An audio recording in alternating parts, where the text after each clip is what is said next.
इयत्ता 8वीचं 7वं प्रकरण चलन म्हणजेच आपण सेमीमध्ये त्या प्रकाराला म्हणायचं प्रकरणाला व्हेरिएशन.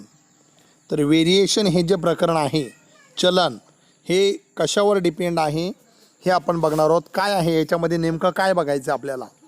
तर चलन म्हणजे काय, तर व्हेरिएशन म्हणजे एक गोष्ट वाढवली तर त्याच्याशी संबंधित दुसऱ्या गोष्टीवर पण परिणाम होतो, तर त्याला म्हणायचं व्हेरिएशन चलन. तर आता हे परिणाम दोन प्रकारचे असतात. बघूया पहिला प्रकार काय आहे. तुम्हाला जर मी सांगितलं की 1 डझन वह्या आहे त्याची किंमत 240 रुपये, मग तुम्ही लगेच एका वहीची किंमत म्हणणार की एक वही समजा मग 20 रुपयाला येते. जर एक वही 20 रुपयाला येते मग 3 वह्यांची किंमत किती येणार, तर 60 रुपये येईल. 9 वह्यांची किंमत 180 येईल. 24 वह्यांची किंमत किती येणार, तर ह्याच्यात दुप्पट येईल म्हणजे 480 येईल. 50 वह्यांची म्हणजे काय होतं आहे, वह्यांची जर संख्या वाढली तर वह्यांची किंमतसुद्धा वाढत आहे, आणि वह्यांची जर संख्या कमी झाली तर त्याची किंमतसुद्धा कमी कमी होत आहे. या सारणीमध्ये बघा आपण जर बघितलं तर 12 वह्या 240ला आहेत, 3 वह्या 60 रुपयाला येतील, 9 वह्या 180 रुपयाला येतील, 24 वह्या त्याप्रमाणे वह्यांची किंमत बदलत जाईल. मग हे जे प्रमाण आहे की या सारणीमध्ये दिसतं की वह्यांची संख्या जी आहे ओके नोटबुकची संख्या आणि त्याची प्राईज किंमत हे आहे, ह्याला समप्रमाण म्हणतात. समप्रमाण म्हणजे काय, एक गोष्ट वाढवली दुसरी गोष्ट पण वाढते, ही गोष्ट कमी केली तर ही पण कमी होणार. म्हणजेच त्यावेळी जे व्हेरिएशन असतं त्याला आपण म्हणायचं डायरेक्ट व्हेरिएशन म्हणजे समचलन. बघा तुम्हाला एखादं उदाहरण दिलं की सगळ्यात पहिले ओळखता आलं पाहिजे ते डायरेक्ट व्हेरिएशनचं आहे म्हणजे समचलन डायरेक्ट व्हेरिएशन. लक्षात घ्या, सेम मराठी मीडियमचे विद्यार्थी त्यांनीसुद्धा लक्षात ठेवायचं, कारण त्यांना हे 11वीला गेल्याच्यानंतर हे शब्द येणारच आहेत. तर आतापासून त्यांनी लक्षात ठेवलं की त्यांना समजेल. समचलन म्हणजे एक गोष्ट वाढवली की त्याची संबंधित दुसरी गोष्ट वाढते, म्हणजेच कमी केली की दुसरी गोष्ट पण कमी होते. म्हणजे समजा आपल्याला मुलांना मला चॉकलेट द्यायचे आहेत, समजा प्रत्येकाला मी 2-2 चॉकलेट दिले, 10 मुलं आले तर मला 20 चॉकलेट लागतील, 15 मुलं शाळेत आले तर मला 30 लागतील, 50 मुलं शाळेत आली तर मला 100 चॉकलेट लागतील. म्हणजे मुलांची संख्या वाढली तर चॉकलेटची संख्यासुद्धा वाढते. त्यावेळी जे व्हेरिएशन असतं त्याला डायरेक्ट व्हेरिएशन म्हणजे समचलन असं म्हणतात. समचलन आहे हे चिन्हामध्ये कसं लिहितात, म्हणजे समजा एक गोष्ट एक्स आहे दुसरी वाय आहे, एक्स आणि वायमध्ये जर समचलन असेल तर ते चिन्हात असं लिहितात एक्स अल्फा वाय. म्हणजे एक्स ह्याचं वाचन करताना एक्स समचलनामध्ये व्हेरिएशन जे आहे ते डायरेक्ट व्हेरिएशन म्हणजे समचलन आहे असं आपण त्याला म्हणतो. डायरेक्ट व्हेरिएशनचं चिन्ह आहे अल्फा, म्हणजेच एक्स हे वायमध्ये समचलनात आहे, तर हे आपण असं या चिन्हाने लिहायचं. म्हणजे बघा एक्स अल्फा वाय, त्याच्यानंतर अल्फा हे चलन या अर्थी वापरले जाते, ग्रीक अक्षर आहे. त्याच्यानंतर एक्स अल्फा वाय बरोबर मग एक्स. आता हे बघा हे समीकरण कसं तयार करतात, तर अल्फा जर काढलं तर त्या ठिकाणी के घ्यायचा, के हा स्थिर पद असतो म्हणजे कॉन्स्टंट, स्थिर पदला म्हणायचं कॉन्स्टंट. एक्स बरोबर के वाय म्हणजेच एक्स जो के जो आहे तो असतो आपला कॉन्स्टंट, त्याला आपण चलनाचा स्थिरांक असं म्हणतो. म्हणजेच जो आपला कॉन्स्टंट आहे ते म्हणायचं त्याला व्हेरिएशन कॉन्स्टंट. आणि x is equal to k y जो आहे त्याला आपण ह्या समचलनाचं समीकरण म्हणजे इक्वेशन ऑफ डायरेक्ट व्हेरिएशन हे म्हणायचं आपण, किंवा आपण X upon Y is equal to K असं सुद्धा आपण लिहू शकतो. आता बघा चिन्हामध्ये कसं लिहितात, वर्तुळाचं क्षेत्रफळ म्हणजे एरिया ऑफ सर्कल हा त्याच्या रेडियसच्या स्क्वेअरशी समप्रमाणात आहे. रेडियसचा जो स्क्वेअर आहे त्रिज्येचा वर्ग आहे त्याशी समचलनात आहे. हे चिन्हात कसं लिहिणार आपण, ए अल्फा आर स्क्वेअर. चिन्हात दाब जो आहे प्रेशर तो खोलाशी म्हणजेच त्याच्या डीप जो आहे त्याच्याशी व्हेरिएशनमध्ये आहे, हे कसं लिहिणार तर पी अल्फा डी हे असं चिन्हामध्ये आपण लिहितो. तर अशा पद्धतीने आपण बघणार आहोत. पुढचा जो आहे इक्वेशन बघा, पहिलं जे आहे हे 2 तोंडी एक्झाम्पल आहे, ते तोंडीच आपण सोडवणार आहोत इथे.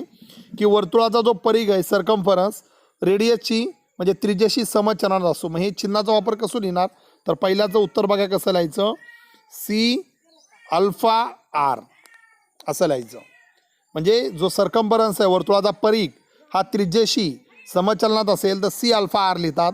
दुसरं जे आहे की मोटारमध्ये भरलेलं पेट्रोल जे आहे एल बघा लिटरमध्ये दिलं आहे ते आंतरराष्ट्रीय समचलनात आहे एल अल्फा डी. 1 मार्काला तुम्हाला प्रश्न येतो आहे चिन्हामध्ये लिहा आणि याच्यावरती आपण जी गणित आहेत ते आपण प्रत्यक्ष वहीमध्ये सोडवणार आहोत. आज आपण चलन म्हणजे व्हेरिएशन हे प्रकरण बघत आहोत. सुरुवातीच्या व्हिडिओमध्ये मी तुम्हाला सांगितलेलं आहे डायरेक्ट व्हेरिएशन म्हणजे समचलन म्हणजे काय, एक गोष्ट वाढवली त्याच्याशी संबंधित दुसरी गोष्ट वाढते. म्हणजे सफरचंदांची संख्या आणि सफरचंदांची किंमत number of Apple cost of Apple, एक वाढवला की दुसरा वाढतो, संख्या कमी केली की किंमत कमी होणार, संख्या वाढवली की किंमत पण वाढणार. आता इथे दिलेले बघा एक्स आणि वाय याच्यामध्ये डायरेक्ट व्हेरिएशन आहे, समचलन आहे. तर हा टेबल तुम्हाला पूर्ण करायचा आहे. बघा सफरचंदाची किंमत व सफरचंदाची संख्या यात समचलन आहे तर सारणी पूर्ण करायची. आता बघा आपण कशी करणार आहोत, तर सगळ्यात पहिले एक्स आणि वाय बघा सारणी पूर्ण कशी करतात, याच्यामध्ये समचलन आहे. मग लिहिताना बघा एक्स अल्फा वाय लिहायचं आपण. मग इथं इक्वेशन कसं तयार करतो, एक्स बरोबर अल्फा काढल्यावर के गुणिले वाय, लक्षात घ्या.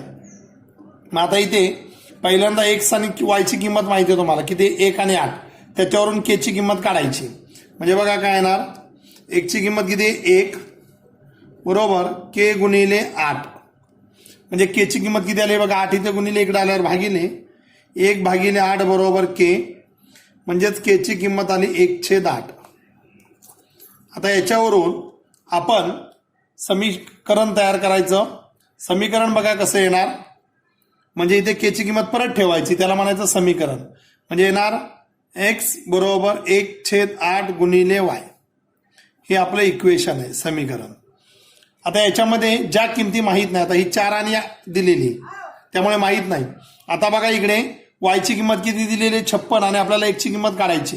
मग वायची किंमत 56 ठेवा इथे, म्हणजे बघा 1/y बरोबर 56, म्हणजे आपल्याला एक्सची किंमत मिळेल 8 1 8 8 2 16 8 7 8 45 8 6 48 8 7 56, म्हणजे एक्सची किंमत किती आली 7. म्हणजे आपल्याला पहिली रिकामी जागा आपल्याला मिळालेली इथे. आता दुसऱ्या रिकामी जागेमध्ये बघा आपल्याला एक्सची किंमत दिलेली आहे 12 आणि कोणाची किंमत काढायची आहे वायची, मग इथे ठेवायची. मग बघा काय येणार 12 बरोबर 1/8 गुणिले वाय, 8 इथे भागिले इकडे आल्यावर गुणिले होणार 12 गुणिले 8 बरोबर वाय, म्हणजे वायची किंमत किती आली बघा 12 8 किती येणार ते लिहायचं 12 पंचे 60 62 72 12 84 12 96 96, म्हणजे 12 ॲपलची किंमत किती आहे कॉस्ट त्याची 96 रुपये. आता बघा 160 रुपये जर कॉस्ट आहे तर किती ॲपल येतील हे काढायचं आहे.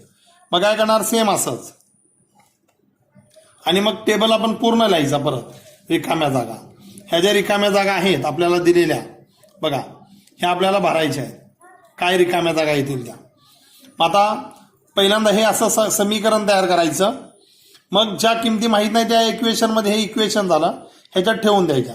आता किती वायची किंमत किती 160, आपल्याला एक्सची किंमत काढायची. मग बघा इथे एक्स बरोबर 1/8 गुणिले 160, बघा इथे 8ने भाग जातो, 8 2 16 आणि 0, म्हणजे एक्सची किंमत किती आली 20. तर अशा पद्धतीने आपल्याला तर एक्सची किंमत किती आली 20, म्हणजे या सगळ्या किमती आपल्याला माहीत झालेल्या आहेत इथे. मग या ठेवून द्यायच्या. पहिल्यांदा बघा जर वायची किंमत 56 घेतली तर एक्सची किंमत किती आली 7. जर एक्सची किंमत 12 घेतली तर वायची किंमत किती आली 96. परत हे पूर्ण वाक्यात परत उत्तर द्यायचा टेबल. त्याच्यानंतर जर कोणती किंमत घेतली तुम्ही, वायची किंमत 160 घेतली तर एक्सची किंमत किती येणार 20. तर अशा पद्धतीने हे आपलं दुसरं गणित टेबल पूर्ण करायचा होता, तो आपण पूर्ण केलेला आहे. पहिल्यांदा टेबल लिहिल्याच्या नंतर परत तुम्हाला पुढे टेबल लिहायचं आहे. पुढे बघणार आहोत आपण तिसऱ्या गणितामध्ये. बघा काय दिलेलं आहे, एम आणि एन मी डायरेक्ट इथे लिहिलेलं आहे की याच्यामध्ये डायरेक्ट व्हेरिएशन आहे. एमची किंमत दिलेली 154 तर एनची किंमत 7 आहे. बघा सेमी आणि मराठी मीडियमचे विद्यार्थी त्याच्यामध्ये अक्षरांचा उपयोग जास्त केलेला नाहीये. एम आणि एन याच्यामध्ये समचलन आहे, हे अल्फा म्हणजे समचलनाचं चिन्ह आहे. मग नुसता एम आणि एन म्हणजे डायरेक्ट व्हेरिएशन आहे. पहिल्यांदा एमची किंमत 154 आहे तर एनची 7 आहे. जर यांची 14 असेल तर यांची किंमत किती हे तुम्हाला सोडवायचं आहे.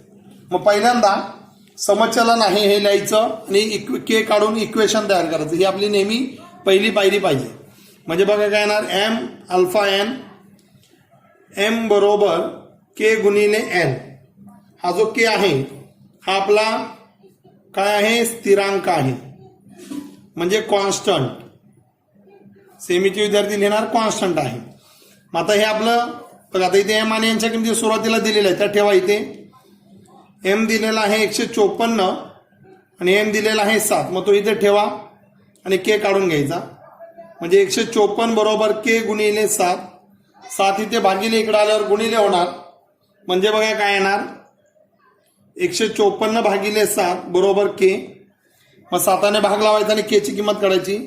7 दुणे 14 उरला 1 7 दुणे 14. म्हणजे के ची किंमत किती आलेली आहे 22. के ची किंमत 22 आलेली आहे. मग आपलं समीकरण तयार करायचं. समीकरण बघा काय येईल. मग हे आपलं समीकरण आहे एम बरोबर के गुणिले 22. मग के ची किंमत तिथे ठेवली 22. सॉरी आपलं समीकरण काय आहे एम बरोबर के गुणिले एन. के ची किंमत इथे 22 ठेवा. आता इथे म्हणजे काय येणार एम बरोबर 22 गुणिले एन. मग 22 गुणिले एन ठेवल्याच्या नंतर आपण काय करणार आहोत बघा. इथे पुढचा जो प्रश्न विचारायचा तर एनची किंमत 14 असेल तर एमची किंमत किती. जर एम किती आहे 14 तर एमची किंमत किती. आपण इथे ठेवणार आहोत एनची किंमत 14 ठेवायची. बघा इथे काय येणार मग एम बरोबर 22 गुणिले 14 म्हणजे एम बरोबर ह्या दोघांचा गुणाकार करायचा आणि उत्तर लिहायचं. बघा 14 दुने 28 हातचे आले 2. 14 दुने 28 आणि 2 3 308. हे आपलं तिसऱ्याचं उत्तर. हे जे आहे आपलं इक्वेशन असणार आहे बरोबर. के चलनाचा स्थिरांक आणि जे पुन्हा आपण लिहितो की नाही एम बरोबर 22 गुणिले एन. हा हे आपलं जे आहे हे आपलं समीकरण आहे. के ची किंमत ठेवल्याच्या नंतर इक्वेशन ऑफ व्हेरिएशन. मेन गोष्टी अंडरलाईन करायच्या आहेत. आता चौथा जो प्रश्न आहे तो आपल्या दुसऱ्या प्रश्नासारखाच आहे. दुसऱ्या प्रश्नामध्ये ज्याप्रमाणे आपण टेबल तयार केला सेम तसाच टेबल आपल्याला इथे तयार करायचा आहे. बघा एन आणि एम यांच्यामध्ये डायरेक्ट व्हेरिएशन आहे म्हणजे समचलन. बघा दोन्ही शब्द लक्षात घ्या. दोघांनाही फायदा आहे. सेमीच्या मुलांना पण त्याचा फायदा आहे आणि मराठी मीडियमच्या मुलांना सुद्धा फायदा आहे. जर डायरेक्ट व्हेरिएशन असेल समचलन असेल तर आपण काय करणार आहोत इथे बघा. मग इथे चिन्हामध्ये लिहायचं पहिल्यांदा एन आणि एम यांच्यामध्ये डायरेक्ट व्हेरिएशन आहे. बघा एन आणि एम किंवा एम आणि एन लिहिलं तरी चालेल काय हरकत नाही. एन अल्फा एम हे दिलंय एन अल्फा एम. बघा मग काय येणार इथे तुम्हाला माहिती आहे अल्फा काढल्यावर के घ्यायचा असतो. इथे एन बरोबर के गुणिले एम. जो के आहे काय आहे हा स्थिरांक आहे म्हणजे कॉन्स्टंट. आता बघा पहिल्यांदा एन आणि एमच्या किमती दिलेल्याच असणार आहेत त्यांनी. मग काय दिलेत बघा पहिल्यांदा एम आणि एनच्या किमती. तर एमची किंमत दिलेली आहे 12 आणि एमची किंमत दिलेली आहे हा एम आहे हा एम आहे हा. एमची किंमत किती दिलेली आहे 3 आणि एनची किंमत दिलेली आहे 12. मग इथे ठेवा आणि के काढा किंवा 5 आणि 20 घेऊन घेतलं तरी चालेल. बघा पुढे काय येणार मग एमची किंमत ठेवा इथे 12 के गुणिले 3. 3 इथं गुणिले इथं आल्यावर भागिले होणार. 12 भागिले 3 बरोबर के. 3 चौक 12. के ची किंमत किती आली आहे बघा आता 4. तर अशा पद्धतीने तुम्ही के ची किंमत काढलेली आहे. मग के ची किंमत काढल्याच्या नंतर समीकरण तयार करा. म्हणजे याच्यामध्ये के ची किंमत ठेवून द्यायची आणि मग ज्या विचारलेलं आहे ते आपण सोडवायच्या इथे. बघूया समीकरण काय येणार मग आपलं किंवा इथे लिहिलं तरी चालेल. समीकरण काय येणार बघा एन बरोबर 4 गुणिले एम हे आपलं समीकरण आहे. आता आपल्याला ज्या किमती माहिती आहे त्या ठेवायच्या. म्हणजे एम माहिती आहे तर एन काढायचा, एन माहिती आहे तर एम काढायचा. अशा पद्धतीने सोडवायचा. आता बघा एम किती दिला आहे 6.5 तर एन काढायचा आहे. पहिला जो रिकामी जागा आहे एम किती दिलेला आहे आपल्याला 6.5 आणि एन काढायचा आहे. मग ठेवा इथे समीकरणामध्ये ठेवायचं बघा डायरेक्ट एन 4 गुणिले एम, एमची किंमत किती आहे 6.5. एन बरोबर किती आला बघा, यांचा गुणाकार करा. गुणाकार 65 गुणिले 4 जर केलं तर 4 पंचे 20, हातचे आले 2, 6 चोक 24 आणि 2 26, 260 आलं. एक संख्या अगोदर पॉईंट म्हणजे 26. किती येणार याची किंमत 26. यांची किंमत आली 26. पुढे ही पहिली रिकामी जागा झाली. दुसरी रिकामी जागा काय विचारलेली आहे बघा. यांची किंमत दिलेली 28. ही पहिली रिकामी जागा होती आपली. दुसरी बघा एन दिलेला आहे 28, तर एम किती. मग इथे परत समीकरण बघा, हे समीकरण घ्यायचं. कोणतं वाटलं असं लिहा तुम्ही. एन गुणिले 4 गुणिले एम. मी इथे ठेवली 28 बरोबर 4 गुणिले एम. 4 इथं गुणिले इथं आल्यावर भागिले होतील.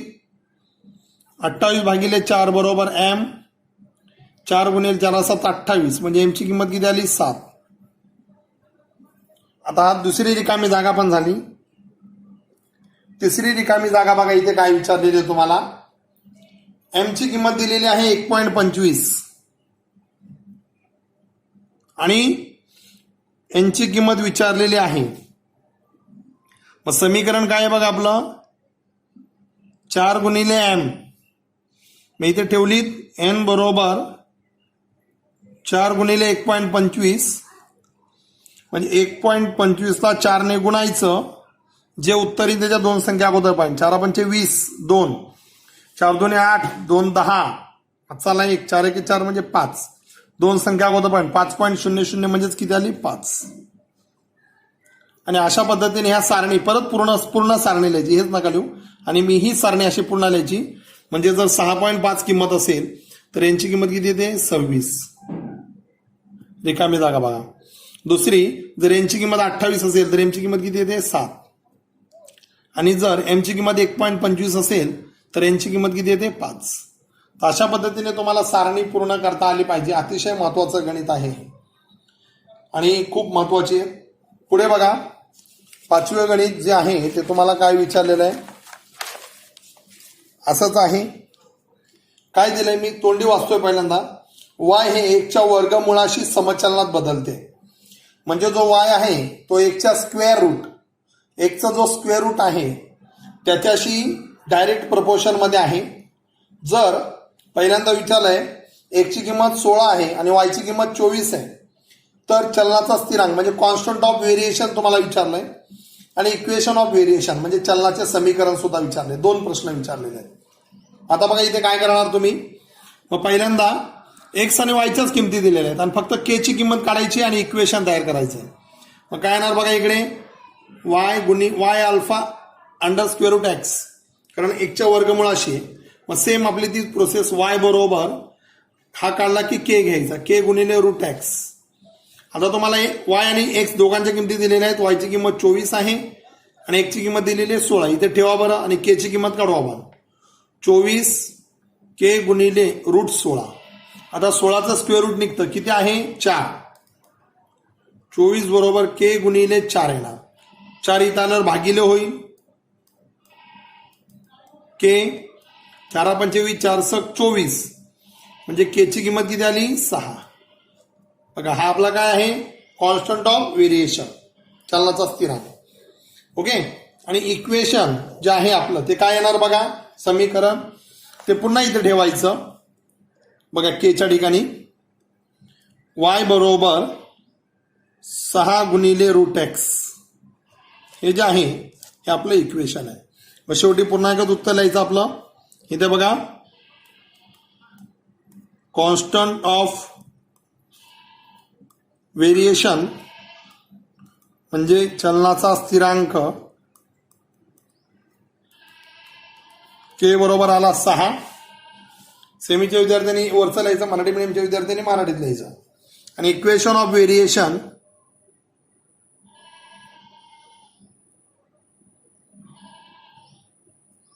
जे आहे ते काय बघा. चलनाचे समीकरण बरोबर चिन्ह नका देऊ किंवा खाली जरी लिहिलं तरी चालेल. काय बघा वाय बरोबर 6 रूट एक्स हे आहे. अशा पद्धतीने हे तुमचं 5वं गणित सुद्धा झालेलं आहे. सगळी गणित जर तुम्हाला हे समजलं तर इनव्हर्स व्हेरिएशन जे आहे व्यस्त चलन ते पण लगेच समजणार आहे. सेम असं सोडवायचे ते. हीच गणित आहे त्याच्यामध्ये सुद्धा. आता 6वं बघा, उपयोजनात्मक गणित आहे. ऍप्लिकेशन अक्षरी गणित. काय दिलंय मी पहिल्यांदा मराठीत सांगतो नंतर इंग्लिशमध्ये. एक सोयाबीन काढायचं आहे. सोयाबीन काढताना 4 मजूर जे लावलेले आहे तर त्यांना 1000 रुपये मजुरी. जर 17 मजूर लावले तर किती मजूर असतील. आणि मजुरांची त्यांनी दिलेली गोष्ट बघा, मी ते शॉर्टकटमध्ये गणित दिलंय की मजुरीची रक्कम आणि मजुरांची संख्या हे समचलनात आहे. म्हणजे मजूर वाढवले की त्यांची रक्कम पण वाढणार आहे, पैसे द्यावे लागणार आहे. आणि मजूर कमी केले की त्यांचे द्यावे लागणारे पैसे सुद्धा कमी होणार आहेत. त्याच्यामुळे यांच्यामध्ये समचलन आहे, डायरेक्ट व्हेरिएशन आहे दोघांमध्ये. बघा, एक सोयाबीनचं आपल्याला पीक काढायचं आहे. जर 4 लेबरला रिम्युनेशन म्हणजेच त्यांची मजुरी जी द्यावी लागणार आहे. ओके, न्युमिरेशन म्हणजे त्यांची मजुरी 4 लेबरची किती आहे 1000 रुपये. जर 17 लेबर लावले तर त्यांचं रिम्युनेरेशन किती असणार आहे ते आपल्याला विचारलं इथे. ओके, तर यांच्यासाठी आपण अक्षरं मानायची. बघा, जो लेबर आहे लेबर, ओके, मजुरांची संख्या जी आहे ती आपण काय म्हणायची एक्स मानू. बघा इकडे मजुरांची संख्या जी आहे ती काय म्हणायची आपण एक्स, म्हणजे number of labour. Number of labours किती आले एक्स. आणि त्यांची जी मजुरी आहे मजुरी म्हणजे त्यांची रिम्युनरेशन ते काय म्हणलं आपण वाय. आता ह्या दोघांमध्ये कोणतं व्हेरिएशन आहे, डायरेक्ट समचलन आहे म्हणजे एक्स अल्फा वाय. मग आता काय येणार बघा, एक्स बरोबर के गुणिले वाय येणार. के म्हणजे तुमचा कॉन्स्टंट असणार आहे. मग आता इकडे पहिल्यांदा दोघांची किंमत दिलेली आहे बघा, मग के काढून घ्यायचा. म्हणजे किती लेबर आहे 4, म्हणजे एकची किंमत किती दिलेली आहे 4 आणि त्यांची मजुरी किती होते 1000 ठेवायचे. मग दोघांच्या किमती तर ठेवायच्या. बघा 4 बरोबर के गुणिले 1000. मग या पद्धतीची कोणती गणिते होती आपल्याला अशी सोडायची. 1000 इथे गुणिले इथं आल्यावर भागिले होणार 4 भागिले 1000 बरोबर के. मग जर 4ने भाग लावला त्याला बघा 4 दुने 8 उरले 2 4 म्हणजे 20 0 म्हणजे 1/250 आला. केची किंमत किती आली बघा 1/250 ही आली केची किंमत. आपण समीकरण तयार करायचं. समीकरण कसं तयार होईल, आपली केची किंमत इथे ठेवून द्यायची म्हणजे एक्स बरोबर 1/250 गुणिले वाय हे आलं आपलं इक्वेशन. आता याच्यामध्ये तुम्हाला काही विचारू द्या, कोणतीही संख्या विचारू द्या, मजुरांची संख्या देऊ द्या नाहीतर तुम्हाला त्यांची मजुरी, दोघांपैकी काही विचारलं तर तुम्हाला सोडवता आलं पाहिजे. आता काय विचारलंय, किती लेबर आहे 17 म्हणजे एकची किंमत किती आहे 17. एक्स बरोबर 17 आहे तर त्यांची मजुरी किती काढायची आपल्याला. ओके, मग इथे ठेवायचं इक्वेशन बघा काय आपलं 1/250 गुणिले वाय. मग एकची किंमत 17 ठेवायची. 17 बरोबर 1/250 गुणिले वाय. 250 इकडे गुणिले इकडे आल्यावर भागिले तिथे छेदाला इकडे आल्यावर गुणिले होतील. 17 गुणिले 250 बरोबर वाय. म्हणजेच वायची किंमत किती आली बघा 250ला 17ने गुणायचं. 17 गुणिले 0 0 येणार. 17 गुणिले 5 85 चा 5 हातच्या आले 8. 17 दुने 34 34 आणि 8 जर केली तर 42 येतात. म्हणजेच 4250. म्हणजे बघा जे 17 मजुरांची जी मजुरी आहे ती शेवटी पूर्णांकात उतरलायचं. मला यायचं इथे 17 मजुरांची मजुरी किती होईल 4250 रुपये. Okay, remuneration of 70 labours is equal to 4250. तर अशा पद्धतीने ही अक्षरी गणितं तुम्हाला सोडवायची आहे. कोणती गणितं येऊ द्या, याच्यामध्ये आकडे जरी बदलले तरी सेम या पद्धतीने सोडवायचं आहे. ओके, समजलेलं आहे सर्वांना. तर हा सराव संच सोडवायचा आहे 7.1.